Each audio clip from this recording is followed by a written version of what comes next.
Bonjour à toutes, très heureuse de vous retrouver pour cette fin de semaine et on a été encouragés, on a été équipés pour pouvoir partager notre foi et franchement je pense qu'on n'a plus d'excuses pour pouvoir le faire. Hein. Vous êtes d'accord? On est C'est boosté. bon. Nous n'avons plus honte. Non. Et puis dans tous les cas, Authentique. peu importe ce qui arrive, ça peut être pas vraiment pire que d'aller dans un salon Funéraire, voilà. Où nous ne sommes Se pas faire invités. sortir du salon funéraire, mettre à la porte. Ose. J'aime tellement tes histoires, Stéphanie. Imagine, je t'en raconte encore plein. Oui, Des fois, je me encore dis, j'ai des tout dit inédites. de moi, mais j'en ai Non, il y en a toujours encore des inédites que vous ne savez pas. Franchement, à chaque fois, j'apprécie. Elles sont toutes... Toujours la Elles sont petite savoureuses. dose d'humour du ouais, jour. elles savoureuses. Mais Sandra, l'ancienne émission, elle riait, il fallait qu'on reprenne notre sérieux. mais, parce qu'on moi, était- c'est le genre, tu racontes ces histoires, et puis c'est le genre d'histoire, j'y repense après le soir quand je suis chez moi, ça me fait Si. sourire toute seule. Je visualise des trucs, puis je l'imagine. Je suis Te morte de faire rire. sortir vraiment kicker d'un salon funéraire. C'est terrible. Et en tout cas, je voulais Le titre de aussi mon vous prochain livre, comment je me suis fait sortir d'un salon funéraire. Bon, allez, continue. Parle pas de ton livre.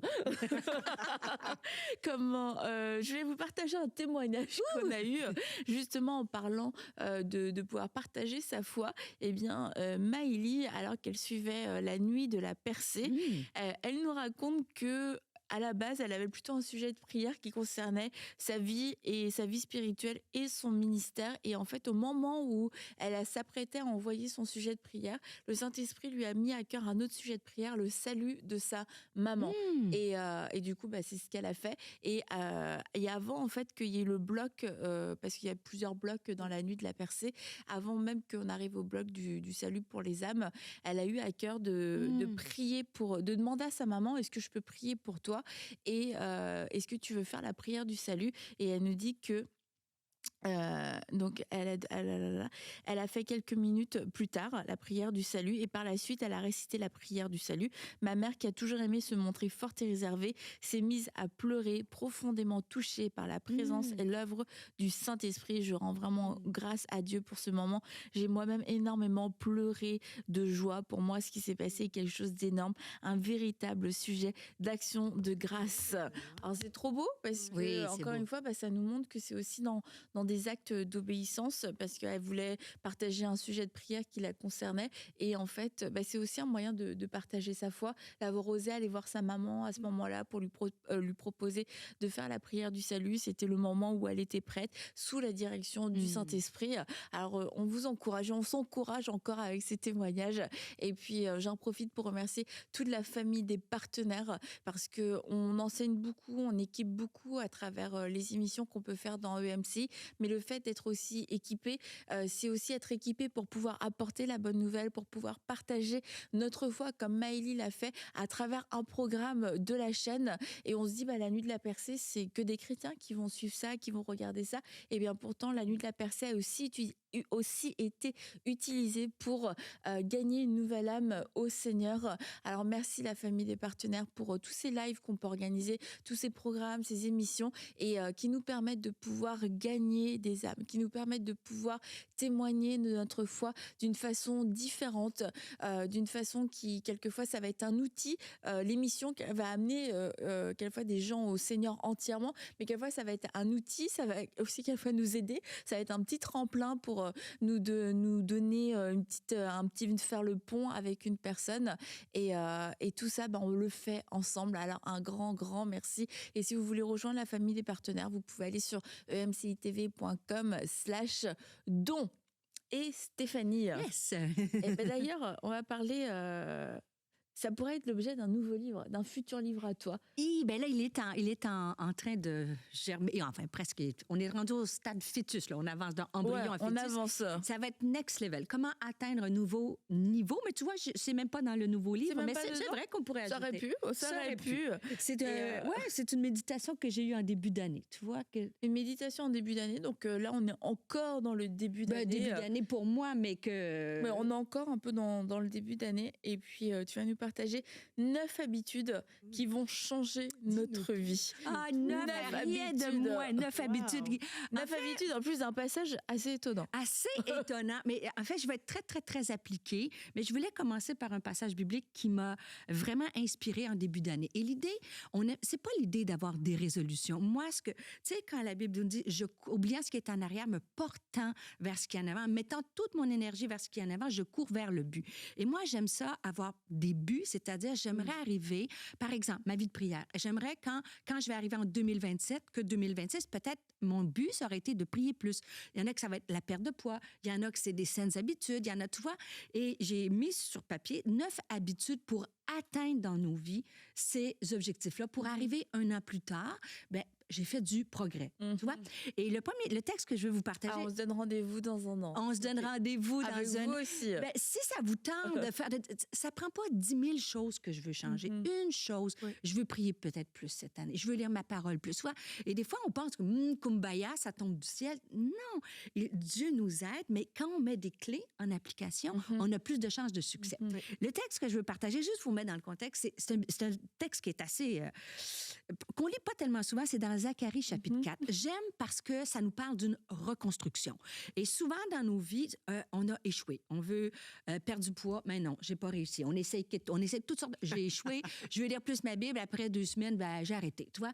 Et dans ce texte-là, ça nous parle que le peuple d'Israël ont rebâti le temple. Et juste vous mettre vitement dans le contexte, ça se passe en 520 avant Jésus-Christ. Mais il faut se rappeler qu'en 580... Toute méditation de début d'année, Annabelle. 586 avant Jésus-Christ, il y a eu la destruction du temple, il y a eu l'exil, les chrétiens sont partis à Babylone, le temple a été détruit, et là, le texte va prendre place où les chrétiens vont revenir d'exil.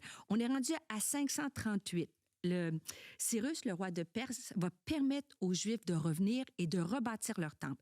Et c'est fou, c'est que de 538 à 520, ils ont commencé à rebâtir, mais il y a eu un arrêt de 15 ans parce qu'il y a eu de l'opposition politique, il y a eu du découragement. Et je me dis, des fois dans notre vie, c'est ça, on a du découragement, on a de l'opposition. Fait que finalement, notre fameux temple qu'on veut rebâtir, on n'y arrive pas. Et c'est en 520, et là, le texte va prendre place, où ils vont reconstruire, mais en 4 ans, ce qui aurait pris 15 ans, 20 ans, en 4 ans, parce qu'ils sont motivés. On va voir le résultat. On lit ensemble si ça vous dérange pas. Ça nous dit dans le texte ici. Voilà. Juste avant. Ici, je recule. Voilà. Hey, mon papier. Je pense qu'il faut que tu ailles comme ça. Faut que j'aille... Ah ben voilà, il arrive. T'es sûr. Bon, écoute, mon papier. et au moins, Annabelle, ça donne une idée de rigoler de moi, tu vois. Mais revenons à mon texte.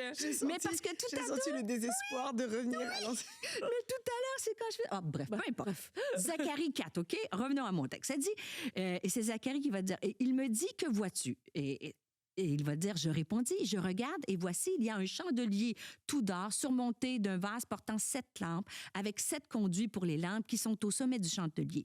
Et il y a près de lui 2 oliviers, l'un à droite du vase et l'autre à sa gauche. Verset 4, et là, ça devient intéressant. Et reprenant la parole, je dis à l'ange qui parlait avec moi, « Que signifient ces choses, mon Seigneur? » Et l'ange qui parlait avec moi me répondit, « Ne sais-tu pas ce que signifient ces choses? » Je dis, « Non, mon Seigneur. » Verset 6. Alors il reprit et me dit, « C'est ici la parole de l'Éternel qu'adresse à Zérubabel, pardon. Ce n'est ni par la force, ni par la puissance, mais par mon esprit, dit l'Éternel des armées. Qui es-tu, grande montagne, devant Zorobabel, tu seras aplani. Et là, ça vous paraît un peu étrange. Mais les symboles, vitement, parce que c'est pas le but, mais le sens, c'est le chandelier, c'est nous. Nous sommes le chandelier appelé à briller.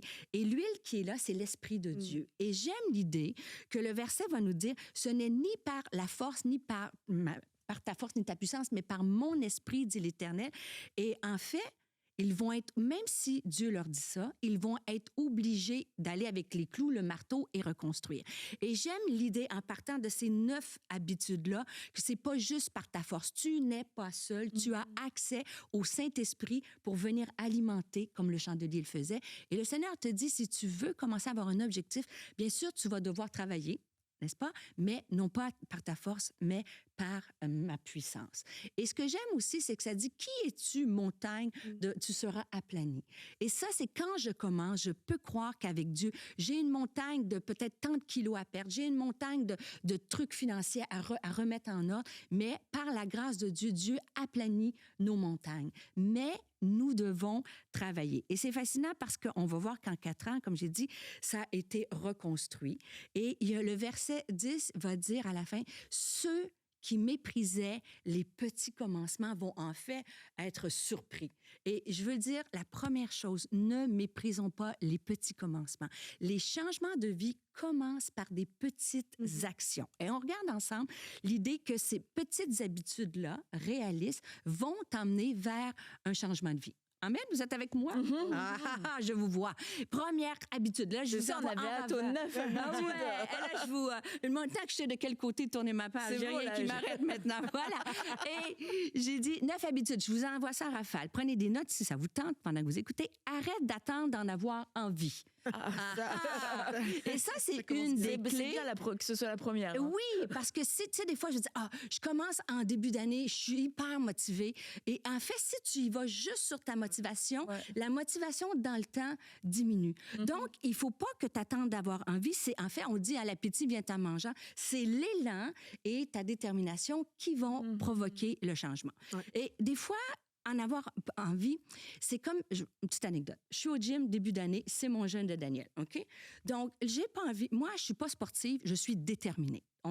Donc, je vais au gym, mais c'est ma détermination. Mais mon désir, il est 0, 0, 0. Mais dans ma tête, tout le long que j'y vais, je me suis dit, ah non. En plus, c'était un benchmark. C'est-à-dire que tu à chaque, mettons, 3 mois, tu fais la même chose. En combien de temps tu cours 1 000? Tu vois, donc moi, je me disais, en plus, tu sais, j'ai comme un objectif à atteindre, il faut que je le cours en tant de temps. Et là, dans ma tête, je me disais, franchement, Stéphanie, tu es en jeûne de Daniel. Non, tu courras. Et là, j'arrive, les filles sont hyper motivées, ils ont 40 ans. Je dis, franchement, toi, Stéphanie, tu as quasiment 15 ans de plus vieille qu'eux. Non, et là, je me démotivais. J'avais pas... Tu vois, toutes les choses qui t'empêchent de dire... Tous les obstacles étaient là. Et là, je commence à courir. Mais pas. Et la coach qui est là, elle me dit, OK, celle qui peut... Mais elle ne met pas de pression. Augmentez votre vitesse de juste de 0,1. On va l'essayer. OK, après, augmentez votre vitesse de 0,1. Et en fait, de ne pas motiver à me démolir dans ma tête, je l'ai fait, point. Je n'ai pas écouté ce que je ressentais. Et j'ai battu mon record de 45 secondes. Wow. Et c'est pas l'idée de battre ton... Et t'as battu les autres filles? Peut-être pas, puis je me battais moi-même. Et De 0,1 en 0,1. Et je me disais, c'est la même chose pour la prière. Tu sais, tu dis, comment je vais lire ma Bible? Ou tu sais, je suis motivée, mais j'ai pas le temps. Je suis avec le rythme de ma vie. C'est tellement un rythme effréné. Tu connais pas ma vie. Ouais. Commence un petit 2 minutes. Tu vois, d'y aller, écoute pas ta motivation puis tes pensées négatives. Une chose que j'ai aussi, deuxième clé, décide une fois, pas tous les jours. Ça, c'est fou. Genre, prendre la même décision encore et encore, ça épuise le cerveau. Ouais. C'est une règle simple. Je décide que je veux marcher 3 fois semaine.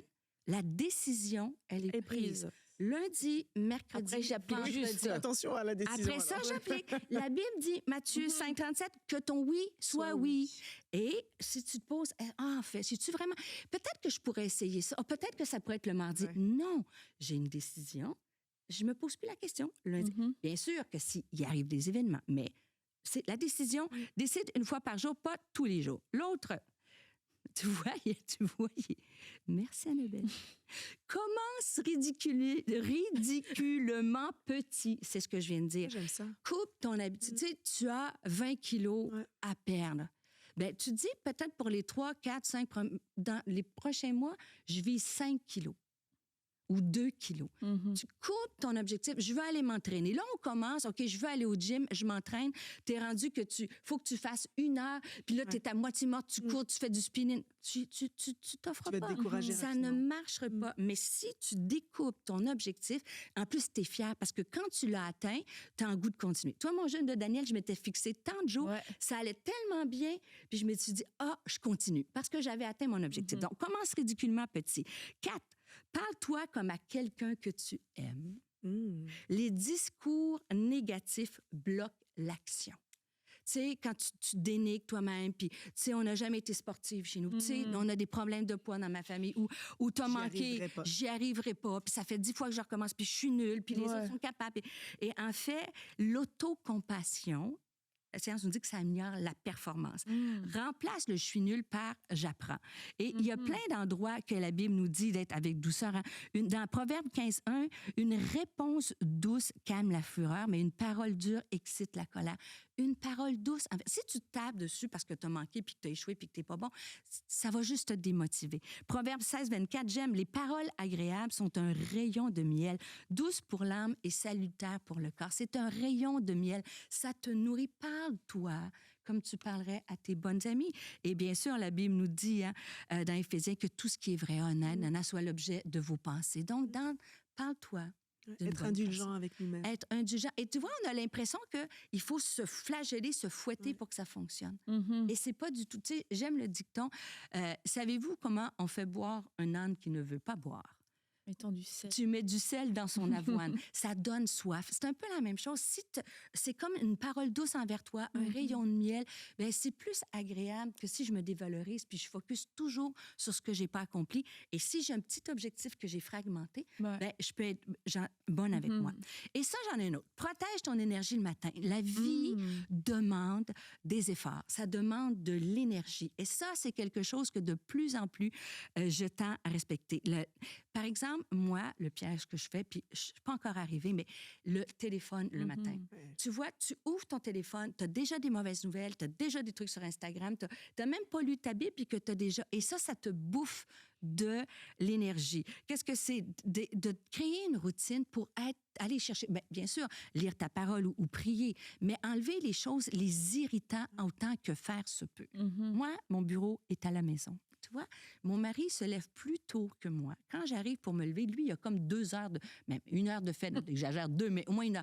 Donc, lui, il a prié, il est actif. Puis là, il va me dire, « Ah, Stéphanie, oublie pas de faire ci. Ah, Stéphanie, oublie pas de... » Mathieu, peut-être pareil, voilà. Ah non, c'est fait que là, il va tout me dire. Et que le matin, je partais ma journée hyper énervée et tout. Déjà craqué, là. Quand t'es craqué, puis tu sais que faut que tu te prives de quelque chose ou t'ailles au gym, ça tente moins. Donc, si tu pars plus une ambiance, tu peux dire, trace des lignes. OK, on s'en reparlera plus tard. Ou avec les enfants, d'avoir une routine. Donc, protège-toi le matin. Évite le téléphone. Moi, je pense que c'est une bonne idée. Et ça dit, David il dit, le matin, tu entends ma voix. Le matin, je me tourne vers toi. Il y a d'aller au moins partir la journée de façon ressourcée. Tu n'as peut-être pas le temps de prier 1 heure, mais au moins évite les choses qui sont agressantes. Ça va t'aider à mieux fonctionner. Le mood. Parce que tu sais, quand on dit le téléphone le matin, on s'entend que c'est pas forcément pas regarder son téléphone jusqu'à midi. Non, moi je te parle juste d'une... Mais tu sais, quand tu te lèves et que la première chose que tu fais, c'est de prendre ton téléphone, tu as encore les yeux embués de sommeil et tu es là, tu regardes tes messages, mais en fait, tout de suite, tu es bombardé d'informations, alors que même physiologiquement, ton corps est encore en phase d'éveil et il est déjà en train de se prendre. C'est hyper violent, c'est hyper intense. Alors tu sais, quelquefois, on va dire, ah oui, bah, moi, ma mère, elle aimait trop parler le matin aussi parce qu'elle était super réveillée. Elle ouvrait les fenêtres, il faisait hyper froid, etc. Mais parce qu'elle était hyper réveillée, tu vois, puis elle était bien en forme. Moi, elle me parlait de mes papiers que j'avais pas remplis. Mais tu comprends, tu vois. Mais tu sais, je me dis, moi, je me sentais sursollicitée, mais au final, le fait, pour en revenir au téléphone, c'est que de prendre toutes les nouvelles du monde entier, plus tous tes messages et tous tes machins, en fait, c'est une plus grande sursollicitation qu'on s'impose volontairement. Moi, j'ai l'impression que, tu vois, j'avais pas le choix avec ma mère qui me parlait dès le matin, mais avec mon téléphone, plusieurs fois, c'est moi qui ai fait le choix de regarder mon téléphone dès en me réveillant et Jérémy va là, dès le matin, regarder son téléphone en se réveillant. Aïe, t'as déjà rempli ta tête de plein de choses. OK. Il en parle souvent, pasteur Jérémy. Oui. Mais tu vois, c'est juste parce que si t'es irrité en commençant ta journée, c'est sûr que quand je parlais de la reconstruction, même si le Seigneur a dit, je vais être ta force, ça va être par ma force que tu vas le faire, pas juste par tes propres forces. Il a fallu qu'ils mettent des efforts. Et c'est un peu la même chose. Garde tes énergies pour les bonnes choses. Même si le Seigneur t'a dit, si en plus tu commences, t'es irrité, Puis là, tu te planifies, tu sais, plus à 16 heures, il faut que j'aille au gym ou je vais manger juste, tu sais, je vais faire attention à ce que je dois. Donc, tu vois, tu sais que tu vas avoir un effort à déployer. Donc, si tu commences à irriter, tu vas dire, j'irai pas au gym aujourd'hui, je trouve. Tu vois, alors c'est ridicule comme ça. Tout devient pénible. Tandis que si je commence plus sereinement, ben je vais envisager l'effort que j'ai à produire plus sereinement. Ça va être plus motivant. C'est un peu... Et tu le remets pas en question en fonction de tu choisis, tu décides une seule fois. C'est Voilà. pour ça que toutes ces petites habitudes-là, ça s'amplifie. C'est comme un mur que tu es en train de... Tu sais, j'ai décidé, je ne change pas d'idée.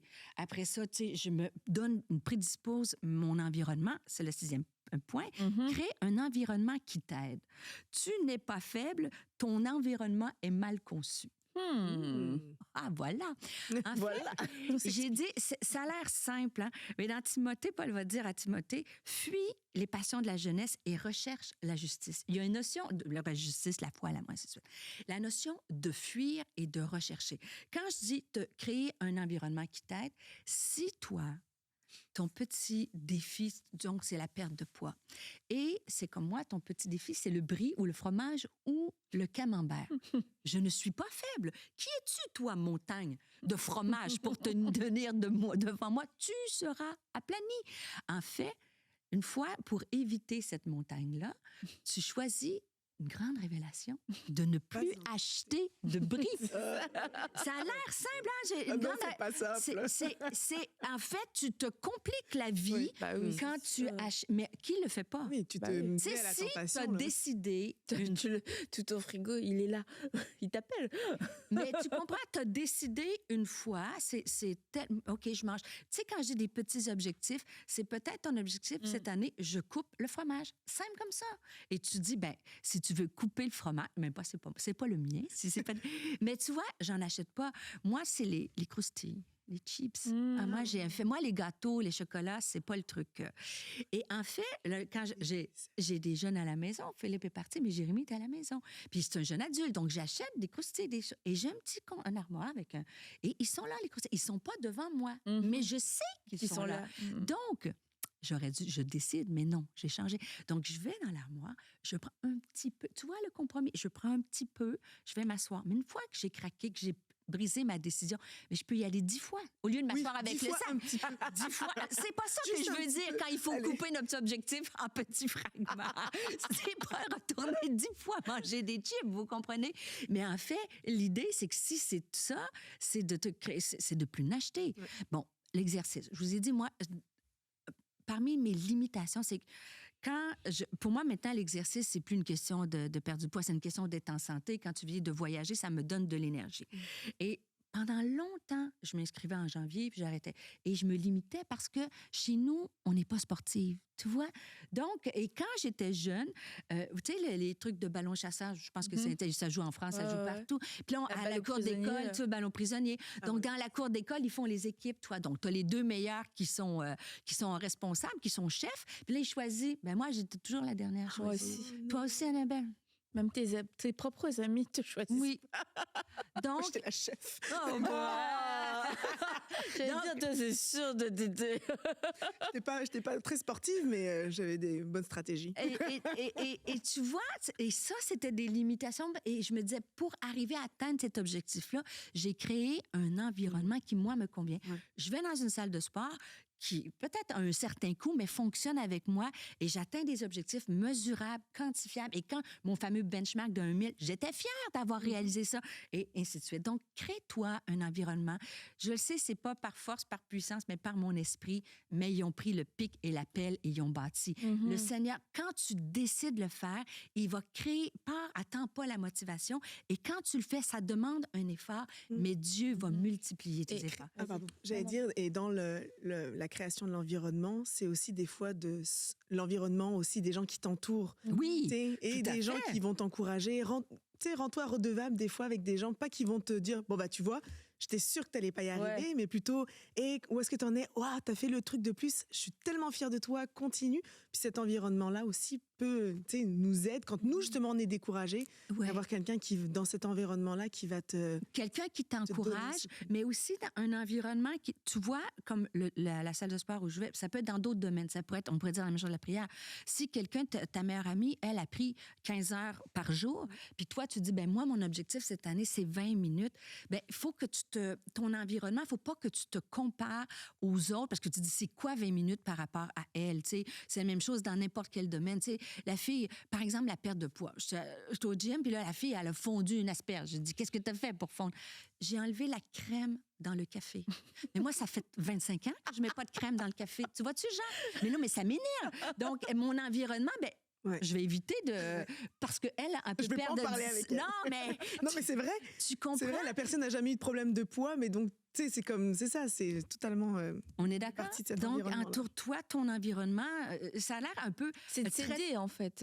C'est de c'est de s'aider. s'aider, Mais on le comprend dans ouais. plein de domaines, mais Mhm. aide-toi toi-même. Et j'aime dans 1 Corinthiens, chapitre 10, verset 13, ça dit, Dieu, il va, avec la tentation, préparera aussi le moyen d'en sortir afin que vous puissiez la supporter. Et moi, je mets la Bible dans tout ça, c'est Dieu. Mhm. Donc, Seigneur, aide-moi, j'ai une tentation. Ça se prie. Seigneur, comment je peux surmonter ça? Parce que cette année, je veux arriver en 2027 puis dire, ça, j'ai eu la victoire dans ma vie sur la prière. J'ai eu la victoire Mhm. sur lire la Bible. J'ai eu, donne-toi. Mm. C'est ça, c'est de l'environnement, c'est vraiment de se faciliter la vie en fait, Oui.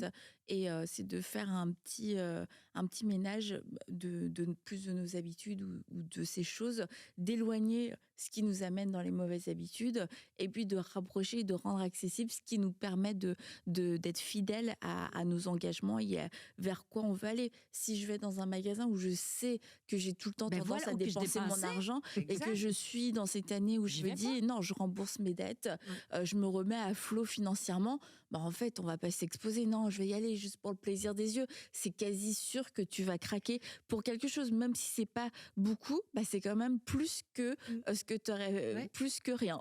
Et tu vois, c'est partout dans la Bible. Joseph, avec la femme de Potiphar, elle lui arrachait. Bien sûr, ça a dû être peut-être une tentation, mais il a fui. Ouais. Il n'est pas resté dans quelque chose qui pouvait Mais l'empêcher. bon, ça arrive que par contre, ça marche pas. Ah, Ça arrive, regarde, hein. règle Mm. numéro 7. Utilise la règle, ne rate pas 2 fois. Ah. Mm.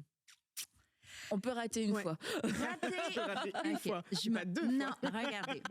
Rater un jour, c'est normal. Il n'y a personne qui a un parcours parfait. Mhm. OK. Le problème, et là, tu es gentil avec toi-même, parce que faut avoir bien se parler. Ce qui est vrai, honorable, soit l'objet de nos Dis, pensées. on a du Une genre parole avec nous. douce. Mais des fois, je suis tellement bien avec moi-même que je me dis, ben, Oh. je m'en vais en vacances dans une semaine, alors je peux manger. Tu ne changes pas d'idée. Ta décision est prise. Mm. Je marche le lundi, mercredi et vendredi. Ah, j'ai sauté lundi. Les jours de la table avec Annabelle. Oui, genre. Où j'écoute, tu sais, ben, alors, OK, bon, là, il est arrivé quelque chose lundi, j'ai pas pu aller marcher. Finalement, j'arrive à mercredi. La vie, la Mhm. vie, c'est va un vite, tourbillon, toi. Puis là, t'es pas allé lundi. Ouais, ben OK. Tant qu'à faire cette semaine, je mets un X dessus, puis je recommencerai la semaine prochaine. Mm. Qui n'a pas fait ça? Mm. Moi, la première. C'est Et en fait, quand tu rates une fois, ça ouvre, et c'est correct. Ouais. Mais tout de suite, il Au faut que tu te compromis. relèves. On referme. Oui, Mm. parce que sinon, à la deuxième fois, ben après la 2, ben rendu à mercredi, je l'ai pas fait. Bon, moi, je finis ma semaine vendredi. Ça sert à rien. Et tant Donc, qu'à faire, je vais manger un gros truc comme ça. bon, Genre, Tant qu'à avoir la raté nourriture, ma c'est le semaine. meilleur exemple, Sandra. Tu sais, mettons que tu as graisse. Puis là, on a le droit d'une journée où tu peux manger ce que tu veux, mais tu arrêtes une journée. C'est pas de dire, ben, tant qu'à être rendu là, le lendemain, je recommencerai la semaine prochaine. Et c'est quand tu continues, c'est que tu as une spirale vers le bas. Et quand tu as une spirale vers le bas, c'est difficile de Ah ouais. remonter. Alors qu'après, juste une fois où on a craqué, C'est tout. pour X raison, Et c'est plus t'as facile eu de ton remonter. exception. Mais il faut Oui. le faire tout de suite. Il faut le faire tout de suite. Et pas se trouver des excuses. Oh bon, bah tant pis, allez hop. Pareil pour lire la parole, tu sais. Mhm. Ou quand tu arrives dans un bout qui est difficile, Lévitique, tu dis, ah, c'est ci, ça me. Puis là, bon, ben, je vais sauter, tu sais, je vais sauter un soir, je vais sauter deux. Mais là, ta mauvaise habitude, ben, tu vas vers le bas. C'est ça qui est un peu... Donc, donne-toi une règle de dire, OK, j'ai la grâce, mais et j'aime Michée 7-8, ne te réjouis pas à mon sujet, mon ennemi, car si je suis tombé, je me relève. Amen. Si je suis assise dans les ténèbres, l'Éternel est ma lumière. On ne reste pas dans l'échec. Psaume, j'aime aussi 37, verset 23. S'il tombe, il n'est pas terrassé, car l'Éternel lui prend la main. Ce n'est pas juste par ta force, bien sûr, il y a une détermination, une décision, mais c'est la puissance de Dieu qui va venir te relever et de ne pas mépriser les petits commencements. Juste ça nous aide à aller plus loin. Et j'arrive tranquillement vers la fin. Planifie quand et où tu agiras. Important. L'agenda est une clé. Quelque chose qui est des intentions, quelque chose qui n'est pas planifié va échouer. Quelque chose qui n'est pas dans l'agenda, je vous le dis, les plans précis fonctionnent mieux. Je pense qu'on aime quand on a un plan, que là, on essaye à droite, c'est partout, même dans notre travail. Quand c'est le cerveau, la façon dont on est conçu, le cerveau aime la clarté. Donc, pourquoi je ne décide pas demain, après-demain? C'est planifié. Je fais ça. Par exemple, mon jeûne de Daniel. Moi et Annabelle, on textait un peu et c'était le début de l'année. Eh bien, j'ai dit, moi, j'ai planifié mon jeûne de Daniel. J'ai acheté, en attendant, avant d'écrire le mien, tu vois, un livre de recettes de végé avec des légumes. J'ai investi des livres sur Amazon parce que je veux me ressourcer spirituellement et j'avais toutes mes recettes de planifier.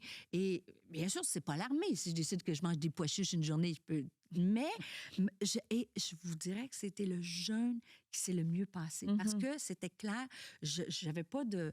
Je me posais la question, je pourrais peut-être manger... J'ai dit pas de viande, pas de fruits, juste légumes. Donc, c'était planifié. J'avais toute une façon de faire originale et j'avais des bons livres chrétiens à lire parce que je voulais me ressourcer. Je suis pas arrivée après 5 jours de jeûne de Daniel. Bon, qu'est-ce que je fais? Qu'est-ce que je vais lire? J'arrive à l'épicerie, moi, j'ai pas planifié. J'achète parce que c'est sûr que je vais acheter du brie ou du camembert, tu vois. Et en fait, c'est important de planifier. Et j'aime ce texte, ce proverbe-là. Proverbe 21, chapitre 21, verset 5, ça dit « Les projets de l'homme diligent ne mènent qu'à l'abondance. » Qui veut une vie d'abondance? Et moi, je dis, les projets de la femme diligente ne mènent qu'à l'abondance. Et savez-vous qu'est-ce que c'est une femme diligente? J'allais voir En fait, ça veut dire être diligent. C'est quelqu'un qui fait les choses avec soin, sans bâcler. C'est être persévérant et qui ne se décourage pas facilement. C'est quelqu'un qui planifie et agit avec intention. Et c'est quelqu'un qui est responsable et consciencieux. Et c'est là que j'aime l'idée, qu'est-ce que je veux atteindre? Pas style, je veux perdre 20 livres, je veux lire ma Bible 3 heures, puis je veux... Une chose que je planifie, je l'ai décidé, je l'ai organisé, je l'ai mis à l'agenda, je l'ai mis en petit objectif et à chaque fois je l'ai atteint, je suis tellement contente que j'en rajoute un petit peu. Et je vais arriver en 2027 puis je vais dire, wow! Tu sais, j'aime... Quand Jacob a fait un rêve, puis il voyait l'ange descendre l'échelle, puis l'ange monter. Et je me disais, pour moi, moi, cette année, même si, de par c'est une autre saison de ma vie, tu sais, on peut avoir des objectifs différents. Là, moi, je suis dans une saison, mes enfants sont grands, sont plus là, donc, et le ministère, il prend de l'ampleur. Et moi, je me dis, c'est comme l'échelle, je me dis, dans ma vie de prière, je suis à un certain niveau de barreau d'échelle, tu vois, mais je me suis dit, je veux monter de niveau. Je peux dire ça 25 fois, Steph, je veux monter de niveau. Mais comment je vais l'atteindre? C'est ça. Avec, OK, je me planifie, je me prépare. Si j'ai manqué, je me pardonne, mais je continue à fixer mes objectifs. Il y a des jours, ça ne me tente pas. Je n'écoute pas les sentiments. Donc, je décide et je demande la grâce de Dieu. Alors, voilà, j'arrive à mon dernier. Alors, une femme diligente, je le dis encore, une femme diligente, la diligence amène à l'abondance. Une année d'abondance. Et finalement, mesure le progrès et pas le résultat. C'est tellement, tellement, tellement important.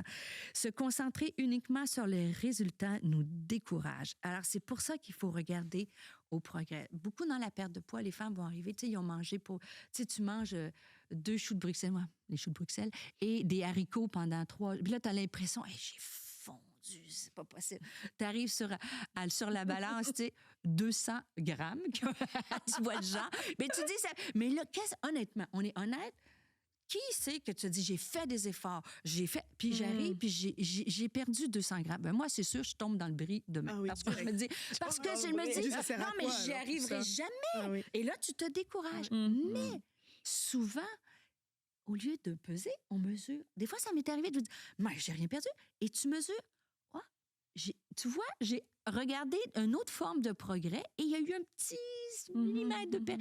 Et de ces petits progrès-là, mais tu sais que des fois aussi, certaines vont se peser tous les jours. 200, c'est quoi 200 grammes? Mais pendant 5 jours, 200 grammes plus 200 grammes plus... ça fait... Ouais, ça fait ce que ça fait. Ça fait. Ça va faire 1 kilo bientôt. Donc, tu vois, c'est de dire, au lieu de dire, ça sert à rien, 400 grammes, 200 grammes, si je l'additionne, ça va faire 1 kilo. 1 kilo, c'est, pour ceux qui vivent au Québec, c'est 2 livres, c'est presque 2 livres. Donc, tu vois, il y a cette notion-là de progrès. Et je vais terminer avec le verset que j'ai cité au début, Philippiens, chapitre 3, versets 13 à 14. Frères, sœurs, je ne pense pas l'avoir saisi, mais je fais une chose, oubliant ce qui est derrière moi et me portant vers ce qui est devant moi. Et le terme porter, c'est en déployant toute mon énergie. Il y a une notion, tu sais, le Seigneur, on a accès au ciel, mais il y a des choses qui ne tombent pas du ciel. Mais Dieu nous donne des clés et sa grâce de le faire. Et quand je déploie de l'énergie, je vais avoir du succès. Et ça dit, je cours vers le but pour remporter le prix de la vocation céleste de Dieu en Jésus-Christ. Alors, c'est important de courir vers le but. Bien sûr, le plus grand des buts, c'est la vocation céleste, c'est le but que nous allons avoir ultimement quand nous allons passer l'éternité avec lui. Mais je pense qu'on peut se fixer de petits buts et se dire, il y travailler comme je vous dis, le temple, avec Zorobabel, en fait, le temple, lorsque Zacharie amène la prophétie, il va les encourager. Puis il va leur dire, je veux être avec vous, le chandelier, l'huile est là. Vous êtes un chandelier choisi de Dieu pour briller. Il y a l'huile du Saint-Esprit. Tu n'es pas seul dans l'atteinte de tes objectifs. Si tu es face à une montagne, dis, comme Zacharie dit, à cette montagne, qui es-tu, montagne devant moi? Tu seras aplani. Et ça dit que parce qu'imaginez, ils ont été 15 ans à essayer de rebâtir. Il y a eu du découragement. Tout le monde riait d'eux autres. Mais finalement, quand ils se sont déployés, ils ont mis leur force en Dieu, ils ont dit, ceux qui vous ont méprisé, ils vont se réjouir. Et même la Bible va dire que le second temple sera encore plus grand que le précédent. Donc, ne méprisons pas les petits commencements. Merci Stéphanie, c'est vraiment 9 bonnes habitudes et qui peuvent... Ça peut avoir l'air lourd, tu sais, mais... Non, pas du tout. Non, ça souvent, peut-être que je vous ai défilé ça en rafale. Vraiment, c'est adaptable pour tout, en fait. Là, on a pris l'exemple, la nourriture, du sport, la perte de poids, mais ça peut être aussi passer plus de temps avec de qualité, avec ses enfants. Absolument. Apprendre quelque chose de nouveau, travailler quelque chose nouvelle langue. caractère. Exactement ça. Mettre du temps pour un service, dire moi cette année je veux passer plus de temps peut-être avec mes parents, m'occuper de ma maman, etc. Mais comment est-ce que je vais le faire si je prends pas la décision, si je fais pas ces 9 choses? Et en fait, ces 9 choses, c'est pas lourd parce que ça donne interreliés. Puis ça donne de l'espoir en fait. Ouais. Ça montre que c'est accessible, mais c'est accessible si on prend le temps de découper et puis de découper et de pas y aller peut-être comme on l'a fait tous les ans à fond du 1er janvier au 31 janvier. Et puis là, arrivé en mars, être complètement découragé. Toi, c'est laquelle qui t'a parlé ou lesquelles qui t'ont parlé? Je te dirais, arrête d'attendre d'en avoir. Arrête d'attendre. C'est d'ailleurs, c'est pour ça que c'est la première. Je suis pas pire sur certaines, mais je pense que c'est toujours le démarrage. Une fois que j'ai décidé, comme tu dis, une fois que tu l'as décidé... Après, t'es décidé une fois, pas tous les jours. Mais la motivation, le démarrage, je suis lente à démarrer. Après, je suis focus parce que justement, je vais planifier, je vais mettre des objectifs, je vais être réaliste dans mes objectifs, je vais faire des choses, je vais aller petit à petit. Moi, j'aime dire l'exemple de, je vais regarder la montagne, mais je vais pas regarder au sommet, je vais déjà regarder, quel est le premier pas que je peux commencer à faire pour pouvoir m'y rendre. Mais par contre, de m'habiller, de me dire, OK, allez, On on va la prendre la montagne, c'est ça qui est plus difficile. Mais écoute, avec Dieu, on est... Ah, mais merci, c'est super. Oui. Est-ce que tu peux nous faire peut-être une Moi, récap c'est ce pour que je voulais, si terminer, ça vous dérange. Je peux vous les envoyer en rafale comme ça, rapidement. Ouais, Ça- vas-y, OK, ouais. on y va. Arrête d'attendre d'en avoir envie. Ouais. 1. 2. Décide une fois, pas tous les jours. Voilà. 3. Commence ridiculement petit. 4. Parle-toi comme à quelqu'un que tu aimes. 5. J'ai dit 5. Protège ton énergie le matin. 6. Crée un environnement qui t'aide. Qui es-tu? Montagne de camembert. Tu seras aplani. N'en achète pas. 7. Utilise la règle ne rate pas 2 fois. Et 8, planifie quand et où tu agiras, l'agenda. Et finalement, 9, mesure le progrès et non pas le résultat. Eh ben, merci. Amen. Franchement, on n'a plus aucune excuse. Et toujours, le chandelier était alimenté par l'huile qui est le Saint-Esprit. Demande au Saint-Esprit de t'aider. Il crée en nous le vouloir et le faire. Hyper fort. Alors, on se donne rendez-vous dans un an, les filles. Mais oui, j'aime. c'est un rendez-vous. Mais Absolument. Annabelle, j'aime parce que moi, c'était plus simple pour illustrer de parler d'exercice ou de perte de poids et des choses comme ça. Mais j'ai dit lire la Bible, ça peut être prier, ça peut être aider quelqu'un, ça peut être des choses dans ton ministère que tu veux réaliser. Ça s'applique à quelque chose que tu veux N'importe quel atteindre, projet. monter de niveau en 2026. Ah, Next level. Merci, next level. Bah, merci beaucoup, Plaisir. Stéphanie, pour ces 9 habitudes et qui, oui, je crois, changent la vie et nous permettent d'aller à un niveau supérieur, celui dont on parle, celui dont on rêve, celui dont le Seigneur nous a parlé. Mais comment y aller? On peut en parler encore, comme tu as dit, pendant 10 ans. Mais là, on veut arrêter d'en parler. On veut prendre cette marche avec, bien sûr, l'aide et la grâce du Saint-Esprit. Mais avec ces 9 points, eh bien, je crois qu'on est équipé pour pouvoir le faire et surtout arrêter de se donner des excuses. Voilà, désolé, il n'y a plus d'excuses. Donc, on se dit bye bye et on va se retrouver lundi pour une nouvelle semaine d'À table avec Annabelle.